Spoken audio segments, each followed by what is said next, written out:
রবীন্দ্রনাথ শীর্ষক যে অনুষ্ঠান আমরা শুনলাম 19শে এপ্রিল হবে, তার আগে স্যার যেমন বলছেন 25শে বৈশাখ থেকে 22শে শ্রাবণ পর্যন্ত।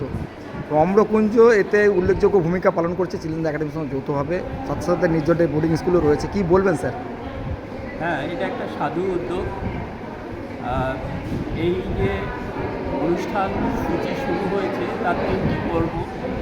প্রথম পর্বে নির্ঝর ডে বোর্ডিং স্কুলের যে প্রতিষ্ঠা দিবস 19শে এপ্রিল এবং 19 এবং 20 এই দুদিন ব্যাপী এখানে একটা অনুষ্ঠান হবে। যে অনুষ্ঠানের মূল সেটা হলো যে বাংলার যে নবজাগরণ, সেই নবজাগরণের সূচনা এবং তার যে ক্রমবিকাশ বিজ্ঞানীদের মধ্য দিয়ে, রাজনৈতিক সচেতন সমাজ মনস্ক মানুষদের মধ্যে যে সচেতনতা এসেছিল সেই সূত্র নিয়ে 19-20 এই দুদিন অনুষ্ঠান হবে। এটা হবে 25শে বৈশাখ রবীন্দ্র জন্মোৎসবের সূচনা বলা যেতে পারে। আবির্ভাব লগ্ন 25শে বৈশাখ, সেটা নিয়ে অনুষ্ঠান হবে। একটু আগেই আমাদের আম্রকুঞ্জের সভাপতি কথা বললেন এবং চলবে 22শে শ্রাবণ পর্যন্ত। এখন এই অনুষ্ঠান সূচির মধ্যে আম্রকুঞ্জের একটি ভূমিকা চিলড্রেন্স একাডেমির পক্ষ থেকে অর্পণ করা হয়েছে।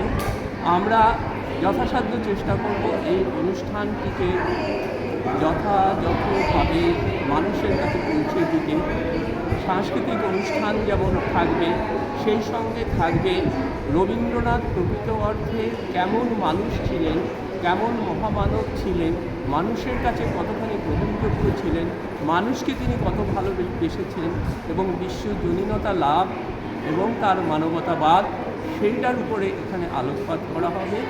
বিশিষ্ট বক্তা আসবেন যারা শান্তিনিকেতন থেকে আসবেন এবং দেশে এবং আন্তর্জাতিক ক্ষেত্রে যারা খ্যাতি সম্পন্ন সেই সমস্ত মানুষজন আসবেন, তাদের বক্তব্য থাকবে এবং এই অনুষ্ঠানটা মূলত অনুষ্ঠিত হবে সিটি সেন্টারকে কেন্দ্র করে।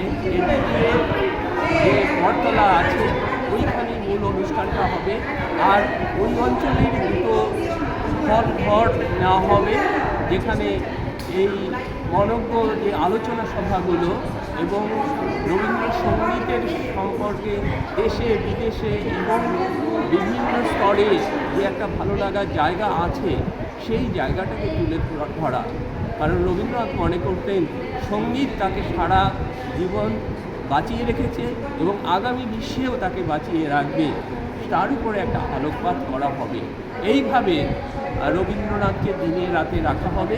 আর একটা বিষয় উল্লেখযোগ্য যে রবীন্দ্রনাথকে শ্রদ্ধা নিবেদনের জন্য সারা দিন রাত যে আমাদের অনুষ্ঠান চলবে তাতে একটা আয়োজন থাকবে। সাধারণ মানুষ এসে যাতে রবীন্দ্রনাথের প্রতিকৃতিতে তাদের শ্রদ্ধা জানাতে পারেন, সেই সুযোগটা এই অনুষ্ঠানের মধ্য দিয়ে দেওয়ার চেষ্টা হবে এবং সকলেকে আমন্ত্রণ জানাচ্ছি তারা সকলে আসুন, রবীন্দ্রনাথকে জানুন। রবীন্দ্রনাথই আমাদের এই অন্ধকার দিনে আলোর দিশা দেখাতে পারে, সংকটে সংসারে তিনি আমাদের ধ্রুব তারার মতো আমাদের সামনে এসে দাঁড়াবেন, এই আশা নিয়ে আমাদের এই অনুষ্ঠান করা। ধন্যবাদ।